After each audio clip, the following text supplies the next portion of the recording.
2021년 6월 20주일을 맞이해서 고린도전서 1장 1절부터 9절의 말씀을 통해 죄악의 도성 고린도에 세워진 하나님의 교회라 라는 제목의 말씀을 선포합니다.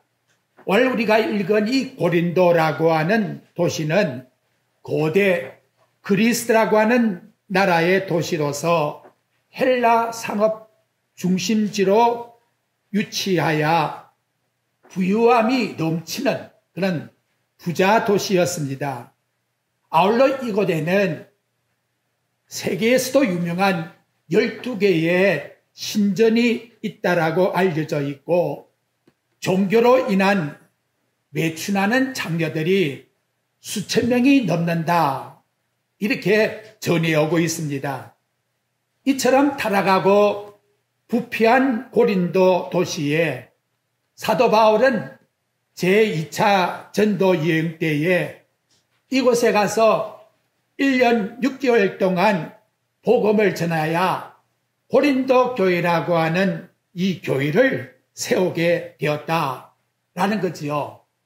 그리고 이제 거기서 떠나 에베소로 가서 약 4년경 지났을 때에 주 57년경에 고린도전서 1장 11절에 보게 되면 근로의 지편으로 사람이 소식이 들려왔는데 고린도에 여러 가지의 문제가 생겼다 하는 것을 듣게 되었다는 거예요.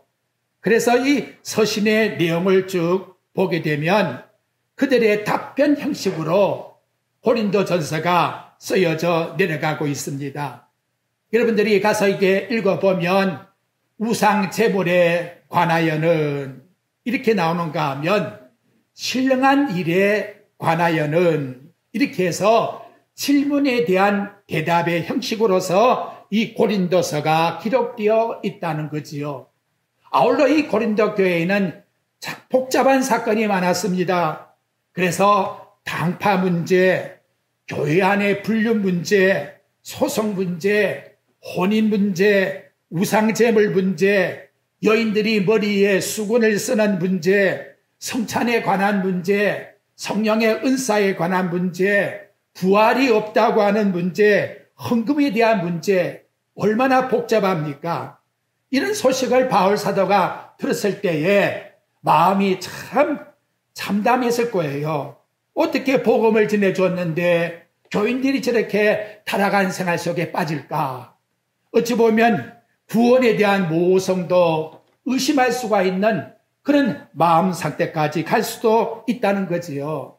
하지만 분명한 것은 하나님께서 바울에게 이 고린도 전서라고 하는 말씀을 지어주면서 고린도 교회는 네 바울이 세운 교회가 아니라 내가 세운 교회다 하는 걸 분명하게 일러주는 거예요.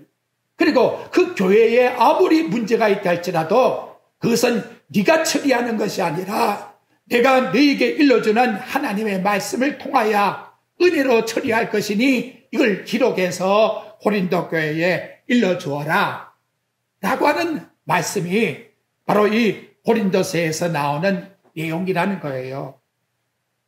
고린도에 나오는 이 말씀은 고린도 교인들만 해당되는 말씀이 아니고 이 땅에 세워진 하나님의 교회들이 이러한 문제가 발생했을 때에 또한 발생하지 아니하도록 하나님이 유비무한적인 그런 교훈적 차원에서 우리에게 지침을 주고 있다는 거예요.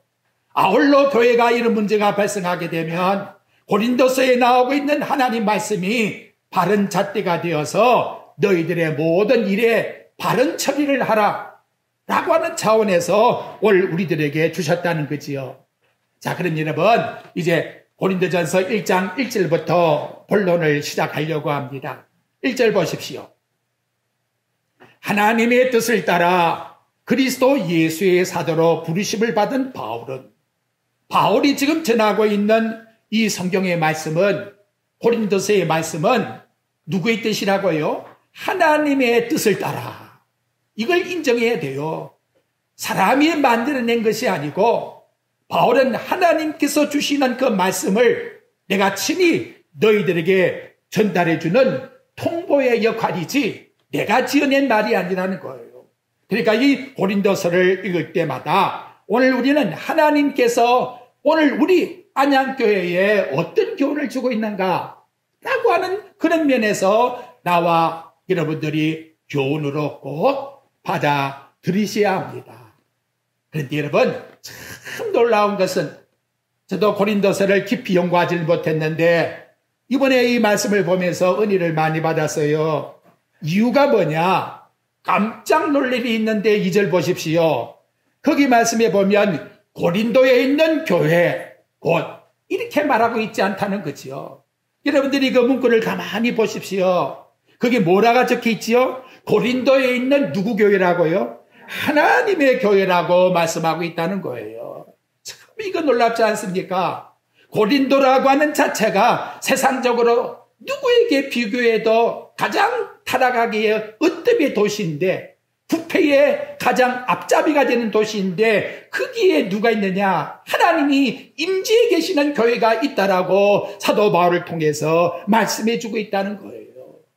형편을 보면 소돔 고모라와 같이 하나님 앞에 불로 심판을 받아야 될 도시이지만 그럼에도 불구하고 그 속에 누가 있다? 여호와 하나님이 존재하고 계시는 교회가 있다라고 이와 같이 말씀하고 있다는 거예요. 한 걸음 더 나아가서 고린도 교회 안에 조금 전에 말씀드린 10가지 같은 그런 많은 문제들이 있음에도 불구하고 하나님은 고린도 교회라 하지 않고 고린도에 있는 하나님의 교회라고 하나님께서 불러주시며 얼마든지 나는 세웠기 때문에 그 모든 문제를 정화할 수 있는 전능하신 하나님이 되신다는 것을 우리에게 말씀을 통해서 나타내주고 있다는 것입니다.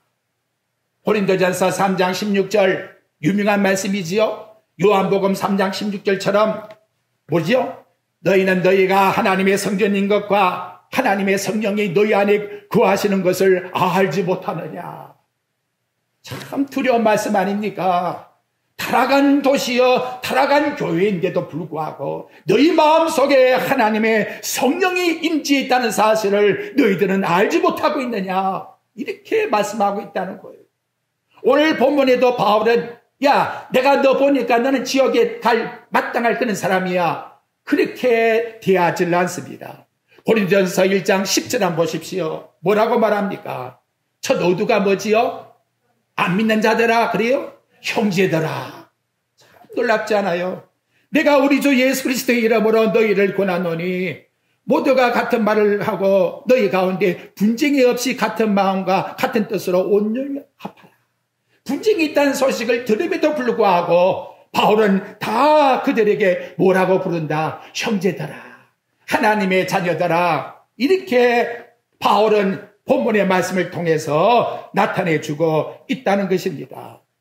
여러분 여기 11절의 말씀이 나오지요. 11절 이하의 말씀이 나오는데 내 형제들아 근로의 지편으로 너희에 대한 말이 들리니 곧 너희 가운데 분쟁이 있다는 것이다. 분쟁만의 내용이 아니에요. 쭉 여러분이 고린도서를 읽어 나가보면 참으로 교회에서 이런 일이 일어날 수가 있을까? 그런데도 불구하고 하나님은 이들을 육의 사람, 예수를 전혀 모르는 사람 그렇게 부르지 않는다는 거예요. 육신의 사람, 구원은 받았는데 어린아이 같은 행동을 하고 있으니 그래도 너는 내 자식이야. 이렇게 하나님께서 불러주신다는 거지요. 이 관점이 뭘까요? 저는 여기서 은혜를 받은 거예요. 야, 사람의 눈으로 보는 관점과 하나님이 보시는 교회 간의 관점은 하늘과 땅 차이구나. 우리 사람이 볼 때에는 저 사람 타락해서 저거 마땅히 지옥 가야. 저 사람은 천국 갈 수 없는 사람이야. 이렇게 정지하는 것을 기정사실로 여길 수 있는 고린도 교인들이지만 하나님이 보는 눈길은 그렇게 보지 않습니다. 바울이 보는 눈길은 그렇게 보지 않고 있다는 거예요. 이유가 뭐냐?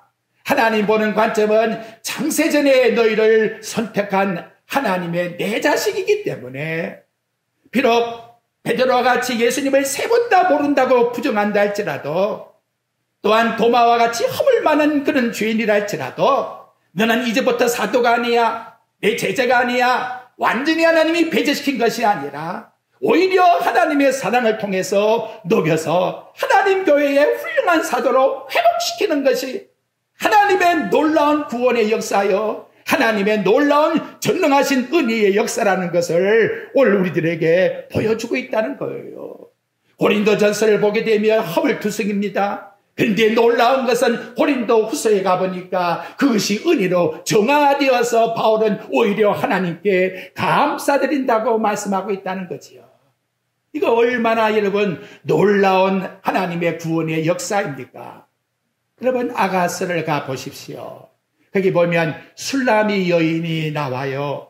아가서 1장 6절에 보니까 술라미 여인의 얼굴은 어떠하냐? 햇빛에 거슬려 거무스름하다. 나가서 일하니까 여자가 얼굴이 탔잖아요. 남들 볼 때는 거무스름해. 한마디로 말해서 볼품이 없다 그 말이에요. 남들은 볼품이 없다라고 정죄하는 저 여자에게 그 솔로몬 왕은 그 여인을 어떻게 보았느냐? 아가서 2장 14절에 보니까 바위틈 낭떠러지 은밀한 곳에 있는 나의 비둘기야, 네가 네 얼굴 보기를 내가 원하노라. 우리는 허물투성이 있지만 하나님은 십자가의 사랑을 통해서 나와 여러분을 보기를 원한다고 말씀하고 있다는 거예요. 아가서 4장 1절에 보면 내 사랑 나의 어여쁘고 나의 어쁜 자야. 어떻게 이렇게 하나님이 우리 인간의 허물투성인 나와 여러분을 바라보고 찬사를 보낼 수가 있나 이 말이에요. 고린도 교회에 이렇게 허물투성인데도 불구하고 너는 내 사랑하는 구속받은 하나님의 자녀라고 이렇게 불러줄 수가 있나 이 말이에요. 이유가 무엇입니까? 여러분 다시 고린도전서 1장 2절 보십시오. 성경은 참 놀랍습니다. 하나님의 교회가 세워졌는데 그 다음에 무엇 때문에 하나님 교회라고 칭합니까? 2절 고린도에 있는 하나님의 교회 곧 그리스도 예수 안에서 거룩하여지고, 고린도를 볼 때에는 허물투성인데 하나님은 그리스도 예수를 통해서 고린도 교회를 보고 있다는 거예요. 그리스도 예수가 누굽니까? 그리스도 예수 안에서 창세전에 고린도 교회를 선택하지 않았습니까? 에베소 1장 4절에서 그와 같이 말씀하지요. 또한 역시 우리도 하나님이 선택하지 않았습니까? 육신으로 볼 때에는 도덕적으로 너무나 부끄러워요. 허물투성이에요. 그런데 하나님은 십자가상에 돌아가신 하나님의 아들 그분을 통해서 우리를 바라볼 때에 너는 뭐다? 따라해 봅시다. 성도라. 자, 부르기조차도 황송해요. 이렇게 불러주시는 것이 곧 하나님의 사랑이라고 우리에게 말씀해 주고 있다는 거예요. 이는 신약만 그런 거 아닙니다. 구약의 이스라엘 교회도 마찬가지예요. 이사야 43장 1절에 보면 야곱아 너를 창조하신 여호와께서, 처음에는 야곱이라고 허물투성이라고 불러요. 근데 그 다음에 뭐라고 했느냐? 이스라엘아 내가 너를 지었느니라. 내가 너를 구속하겠고 너를 지명하여 불렀나니 내 눈에 너는 보배롭고 존귀하다. 너는 두려워하지 말라. 제 가슴이 철렁철렁해요. 정말 약과 같이 하나님 앞에 내놓을 것이 없는데 하나님은 나를 이스라엘이라고 황태자라고 이렇게 불러주시니 너무나 황송하잖아요. 한 주간도 하나님 앞에 네 자신을 내놓으면 볼 것이 없는데 그저 나와서 아버지하고 엎드리면 하나님 내 얼굴 좀 보자. 너 정말 아름답구나. 난 너 보고 싶어서 이렇게 나와 여러분을 불러주신다는 거지요. 애굽 땅 종살이 했던 430년의 이스라엘 백성을 광야에 내놓은 다음에 이스라엘아 너희와 같이 행복한 사람이 어디 있느냐? 너는 여수론이야. 나의 사랑받는 여수론. 내가 너를 도와주는 방패. 나의 구원자가 되는 여수론이라고 이렇게 불러주고 있다는 걸 생각하면 하나님이 창세전 선택적 사랑으로 우리를 바라보는 관점과 이 땅의 인간으로서 인간의 모습을 보는 것은 전혀 차원이 다르다는 것을 우리에게 입증해주고 있다는 거예요. 여러분들이 한번 대답해 보십시오. 리브가가 아기를 비웠는데 쌍태를 비웠어요. 아기가 나와서 무슨 잘못을 했습니까? 선을 행했습니까? 그런데 어머니 뱃속에 있는 아이를 향해서 하나님은 나는 야곱을 사랑하고 예수는 미워하겠다는데 우리가 뭐라고 대답을 하겠나 이 말이에요. 그런 관점으로 하나님이 우리를 보신다면 나와 여러분은 하나님 백 안에서 그리스도 안에서 얼마나 행운한가. 정말 우리는 행복의 복이 가득 차 있다는 사실을 나와 여러분은 절대로 잊어버리면 안 됩니다. 자, 이걸 생각하면서 십자가상에서 구원받은 강도를 생각해 보았어요. 참 그 강도에 대한 이야기가 많아. 생각할수록. 자, 여러분 생각해 봐요. 예수님과 똑같이 십자가에 달렸지요. 그러면 그 전에 예수님은 나아가서 복음을 전하면서 얘들아 하늘나라의 복음을 믿어야 된다고 전파할 때에 이 십자가에 달린 강도는 무엇을 하면서 다녔겠나 이 말이에요. 나가서 나쁜 짓을 골라서 다닌 거 아니에요. 그래요, 안 그래요? 그러니까 오죽하면 유대인들이 이놈 잡아다가 십자가에 못을 박아야 된다고 노마를 통해 가지고 십자가에다가 올려놓은 거 아니에요. 아, 이거 기가 찹니다, 여러분. 그런데도 불구하고 예수님이 보니까 저 사람은, 저 강도는 하나님이 창세전에 하나님이 선택한 백성이라. 너 오늘 나와 함께 어디 있으리라? 야, 이거 정말 놀랍습니다, 여러분. 이것이 복음이라고 성경은 우리에게 말씀해 주고 있다는 거예요. 이러한 사랑 때문에 나와 여러분이 이 시간도 하나님 앞에 나와 구원을 받게 되었으니, 아, 이 은혜와 사랑이 얼마나 감사하나 이 말이지요. 그래서 예수님이 요한복음 15장 16절에 말해요. 너희가 나를 택한 것이 아니요. 우리가 선택해서 기독교를 믿고 예수님 택한 것이 아니에요. 내가 너희를 택하여 세웠나니 내 뜻에 의해서 교인이 되고 성도가 되고 내가 천국 가는 게 아니란 말이에요. 삼일째 하나님의 작정하신 하나님의 뜻 안에서 하나님께서 작정하신 그 예정 속에서 나와 여러분을 하나님 자녀로 삼아주셨으니 얼마나 감사합니까? 삼은 다음에는 뭐라고 했느냐? 요한복음 10장 28절과 29절에 말씀해요. 분명히 여러분 들어보세요. 내가 저희에게 영생을 주노니 영원히 멸망치 아니할 터이요. 저희를 내 손에서 빼앗을 자가 없느니라. 저희를 주신 내 아버지는 만유보다 크심에 아무도 아버지 손에서 빼앗을 자가 없느니라.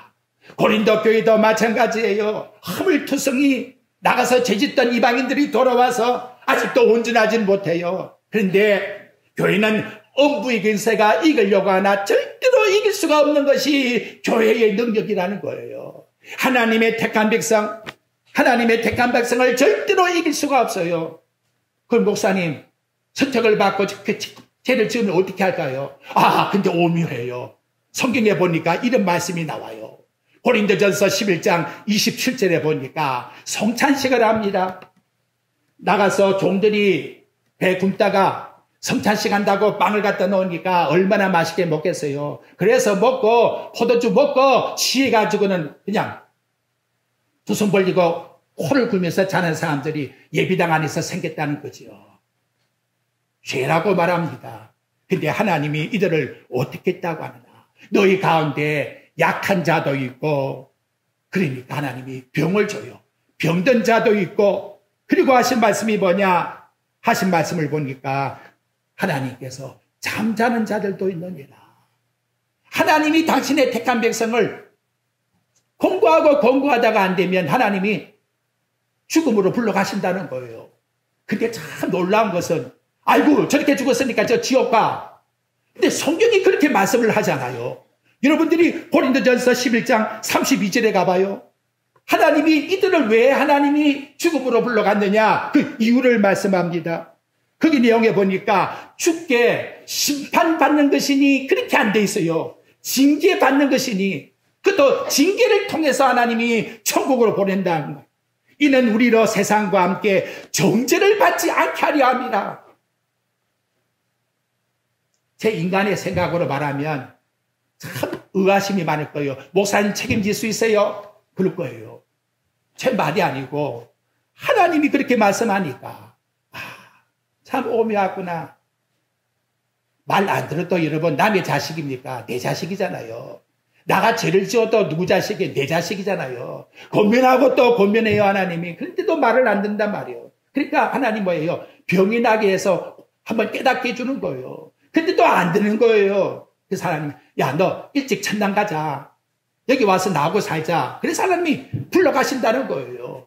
근데 그건 정지하기 위해서 그런 것이 아니고 심판받게 하기 위해서 그런 것이 아니라 하나님께서 그를 불러 하나님의 자녀로 일찍 데려가기 위해서 그와 같이 했다라고 말씀하고 계시니 이해할 수가 없잖아요.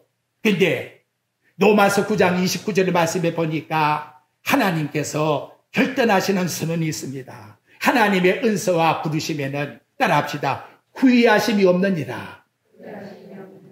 여러분 얼마나 감사해요. 여러분 불러놓고 하나님 후회하신다고요? 천만에.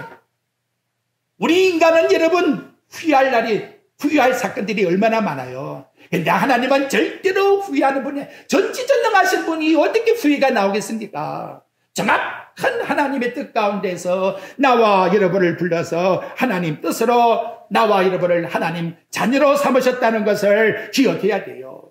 우리 하나님의 전능하심은 여러분, 예수님 말씀하셨지요. 돌을 통해서도 아브라함의 자손을 만들 수가 있는데 허물과 죄로 죽었던 우리 영혼들을 살려놓았는데 전지전능하신 하나님이 우리를 못 고치겠습니까? 이것이 바로 하나님께서 행하시는 뜻이라고. 우리 인간의 눈길과 하나님의 판단은 다르다라고 우리에게 말씀을 통해서 가르쳐줍니다. 그렇다면 여러분 여기서 이제 우리는 크게 두 가지를 깨달아야 돼요. 왜 고린도 교회가 이런 사건이 벌어질까? 우리 가정이 왜 자꾸 도덕적 문제가 생길까? 내가 왜 마음이 해이해질까? 여러분 두 가지가 든든하게 안 서 있기 때문에 그래요. 첫째, 우리에게 명령하는 건 뭐냐? 고린도에 있는 하나님의 교회라는 거예요. 이거 우리 인정하셔야 돼요. 안양에 있는 하나님의 교회, 대한민국에 살고 있지만 나는 하나님의 나라 속에 지금 이 땅에서 살고 있다는 것을 여러분들은 확실하게 하나님 앞에서 고백함을 드려야 된다는 거예요. 지난 일주일간 더 살아오면서 이 땅이 다 내 것이요, 이 땅에서 나는 끝까지 살 거야, 그런 마음은 하나님 나라와는 관계가 없는 거예요. 이 땅에 우리는 행인과 낙인으로 살아가는 거예요. 내가 하나님 앞에 살고 있지만 나의 영원한 소속은, 나의 본향은 천국이라는 사실을 잊지 말고 이 땅에서 살아가는, 흩어져 있지만 흩어져 있는 그곳이 곧 하나님의 교회로 나는 살고 있다. 하나님의 성전이 내 안에서 거하여 함께 하나님과 살아가고 있다는 것을 분명히 명심하셔야 해요. 두 번째 우리에게 일러주는 말씀은 금방 주님 말씀과 같이 예수 그리스도 안에 거룩하여졌다. 하나님 아들이 십자가상에 피 흘려서 나의 모든 죄악을 씻어주셨다. 이 구속의 은총을 기억해야 돼요. 하나는 소속의 은총, 두 번째로는 구속의 은총을 절대로 잊으면 안 돼요. 그래서 여러분 십계명의 서문에다가, 십계명이 먼저 나온 게 아니에요. 그 앞에 맨 첫 서문이 뭐냐? 애굽 땅 종되었던 집에서 너를 구출하신 여호와 하나님을 늘 기억하면서 살아가라. 일주일간도, 아니 앞으로 우리가 살아갈 때에도 십자가상에서 하나님 아들이 피 흘려 돌아가심으로 말미암아 나는 하나님의 자녀가 되어서 지금 살아가고 있는 성도라고 하는 이름을 가진 자야. 이걸 절대로 잊지 말고 살아가라고 우리들에게 부탁하고 있다는 거예요. 영적 소속감과 그리고 하나님 앞에서 구원받은 은총의 이 은혜를 잊어버리게 되면 교회도 문제 생깁니다. 가정도 문제 생깁니다. 나도 문제가 생기는 거예요. 우리 이 두 가지를 꼭 명심하시면 절대로 문제가 일어날 수가 없어요. 이유는 하나님의 은혜가 우리를 보살펴주기 때문에. 코로나 바이러스로 두려워할 것이 아니에요. 여기에 겁이 나서 우리 자신이 울감 속에 빠질 것이 아니에요. 나는 하나님의 백성이라는 것을 확고하게 견고하게 세우셔야 돼요. 예수의 피로 속죄함을 받은 하나님의 자녀라는 것을 당당하게 우리 자신들이 하나님 앞에서 확고한 마음을 가지고 점검하셔야 돼요. 이 두 가지 앞에서 이 시간 나와 여러분 우리 꼭 점검하는 시간 가지시기를 바랍니다. 두 번째 여러분에게 드리고 싶은 말씀은, 바울은 6번이나 이 말씀을 하는데 이거 굉장히 중요한 말씀입니다. 2절 하반절에 한번 보십시오. 성도라 부르심을 받은 자들과 그 다음 또 각처에서 우리 주 곧 그들과 우리 주 대신 예수 그리스도의 이름을 부르는 모든 자들에게, 여러분 여기 나타나고 있는 우리 주, 또 우리의 주 대신 예수 그리스도, 다음 여러분 3절에도 나와요. 중반절에 주 예수 그리스도로부터, 그리고 7절과 8절에도 거기 나옵니다. 하반절에 우리 주 예수 그리스도의 나타나심.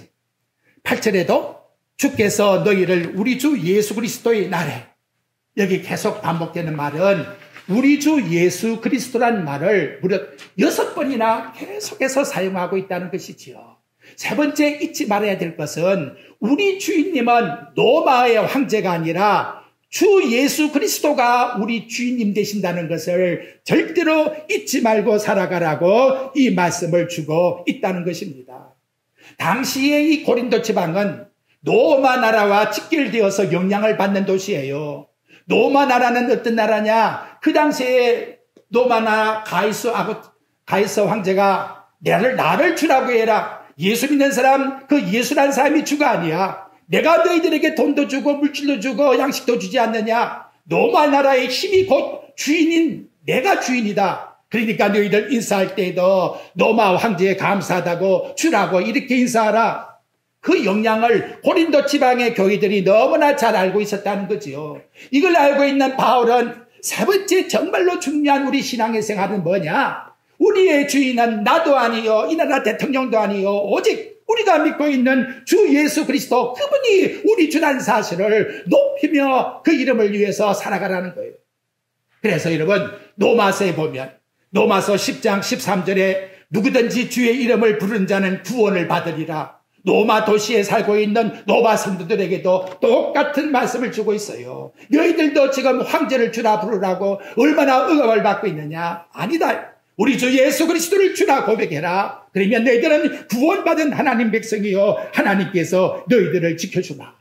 사도 바울이 일러주는 이 교훈은 오늘 나와 여러분에게도 바른 적용이에요. 여러분의 모든 생활 속에 잘되고 모든 일이 높아지고 넉넉해지고 또 풍성해질 때에 그래도 내가 했다고 나를 주라고 삼지 말라는 거예요.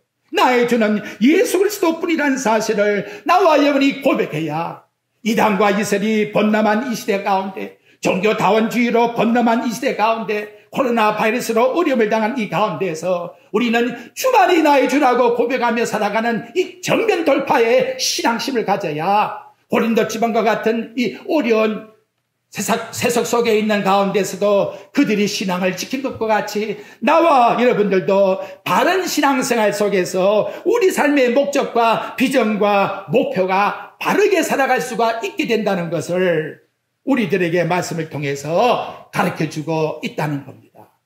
자, 우리 오늘 주신 말씀을 하나씩 점검합시다. 하나님의 교회라는 거, 나와 여러분이. 두 번째, 하나님이 나와 여러분을 정화시켜서 성도로 만들었다는 거. 그리고 세 번째, 오늘 주신 말씀과 같이 나의 주인님은 주 예수 그리스도, 그분이 나의 주인님이 되신다는 거. 이렇게 여러분 고백하는 자에게 하나님이 뭘 주시느냐?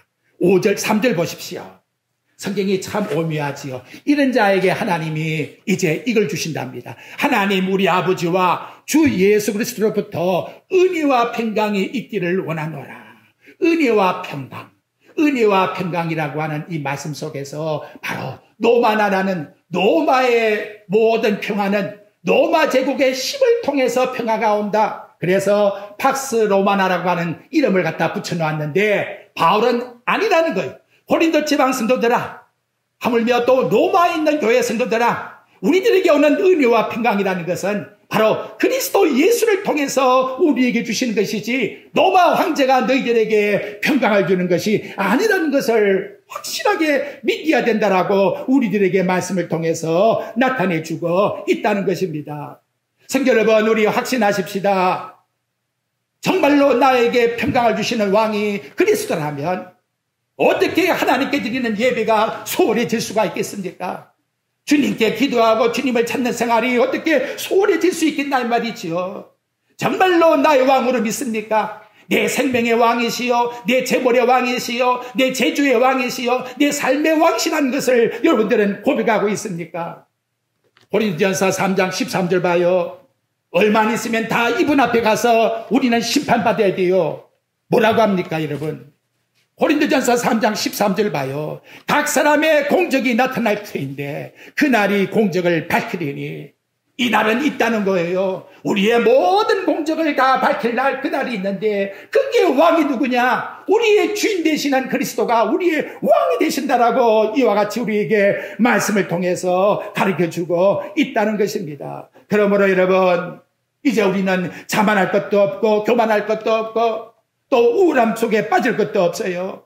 믿음을 포기할 이유도 없어요. 우리의 왕은 예수 그리스도이시기 때문에 그분을 높여드리라고 말씀하고 있습니다.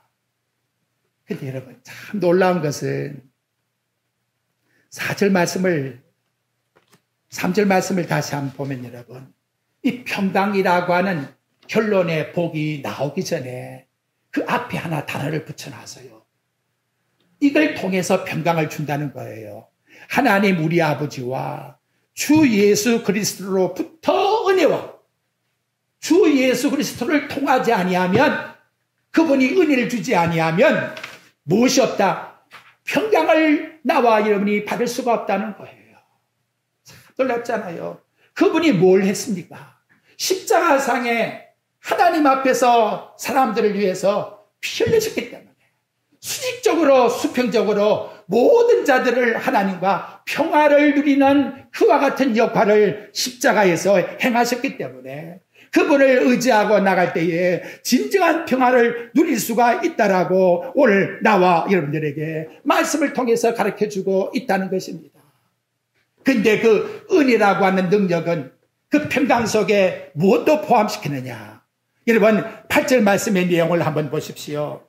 거기 말씀에 보면 주께서 너희를 우리 주 예수 그리스도의 날에 책망할 것이 없는 자로 끝까지 견고하게 하시리라. 주께서 뭐 하십니까?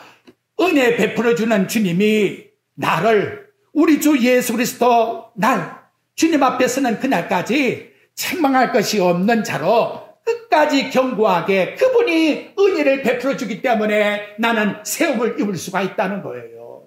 그러면 여러분 역으로 생각해 봐요. 하나님의 성도라 할지라도 그분이 은혜를 주지 아니하면 그 심판대 앞에 끝까지 설 수 있는 그 삶 속에 나와 여러분이 거할 수 있을까요? 없다는 거지요. 없다는 거지요.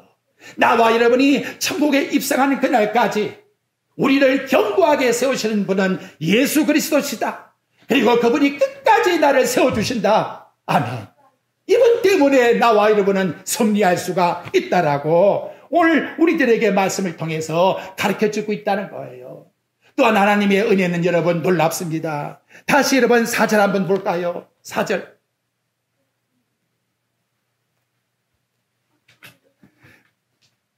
그리스도 예수 안에서 너희에게 주신 하나님의 무엇으로 말미암아?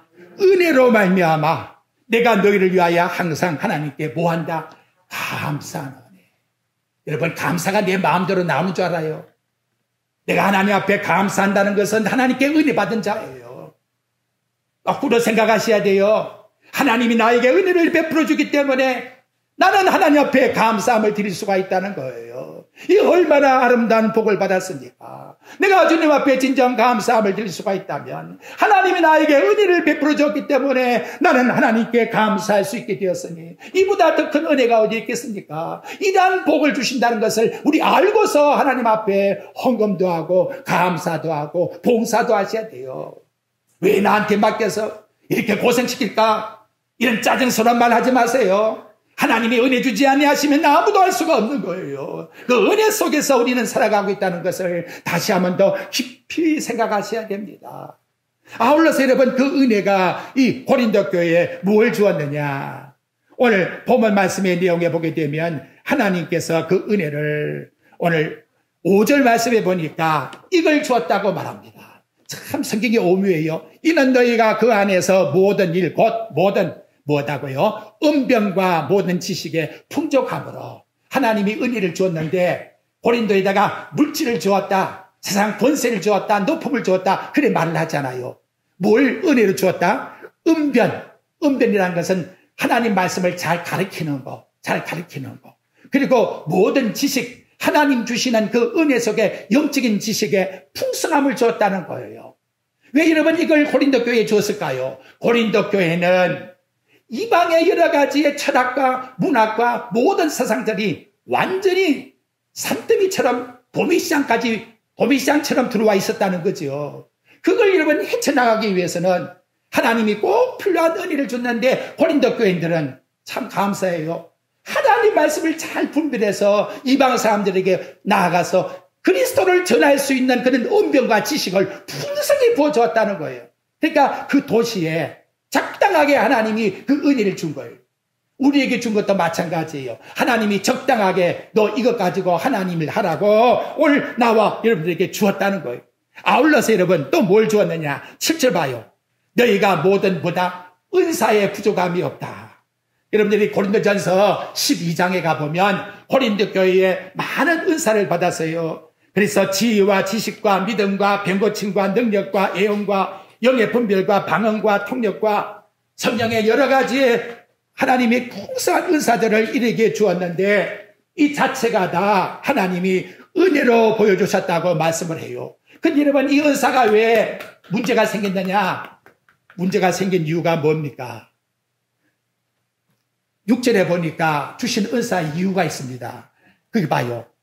누구를 증거한다? 그리스도를 증거하기 위해서 내 받은 은사를 사용하면 이게 진짜 은혜로 사용되어질 건데 받은 은사가 남보다 내가 좀 낫다고 우쭐거리면서 자랑하고 교만하니까 결국은 끼리끼리 뭐가 생겼다? 싸움이 벌어졌다는 거죠. 이거 우리 중요한 거예요. 여러분에게는 다 은사 받았어요. 받은 그 은사 가지고 누구를 증거하라? 그리스도를 증거하기 위해서 사용해야지. 그거 가지고 내 축적하고 나를 위해서 사용하겠다 하면 결국은 싸움밖에 날 것이 없어요. 분쟁밖에 날 것이 없다는 거죠. 왜? 육을 위해서 살기 때문에. 그래서 바울은 궁극적으로 하나님께서 우리에게 주신 것 그리스도를 증거하기 위해서 너희에게 준 은사들을 왜? 너희들을 위해서 높이려고 너희들의 기재기를 하고 있으니 그래서 다툼과 분쟁과 당파와 그런 안타까움이 생겼다고 지금 서론에서 지적을 해주는 거예요.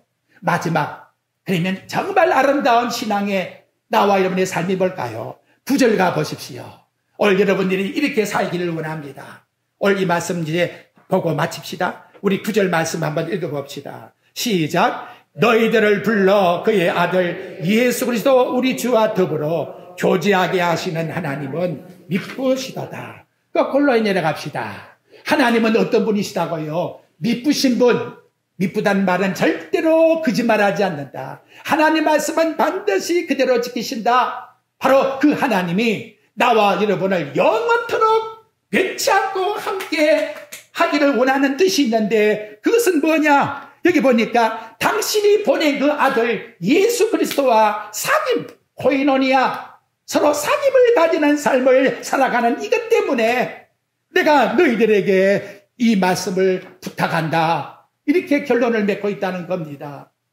세상에서 돈 많이 벌고 세상에서 출세하고 남보다 앞서가고 세상에서 자랑하고 우쭐거리기 위해서 우리를 살게 한 것이 아니고 나와 여러분들이 어디에 있든지 나를 위하여 십자가에 두르신 예수 그리스도와 사귐의 교제를 나누기 위해서 그분이 누굽니까 여러분? 말씀이잖아요.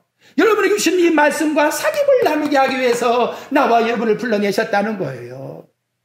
복복 소리는 많은데 말씀에 대한 말씀 소리는 몇 번이나 나오고 있습니까 여러분?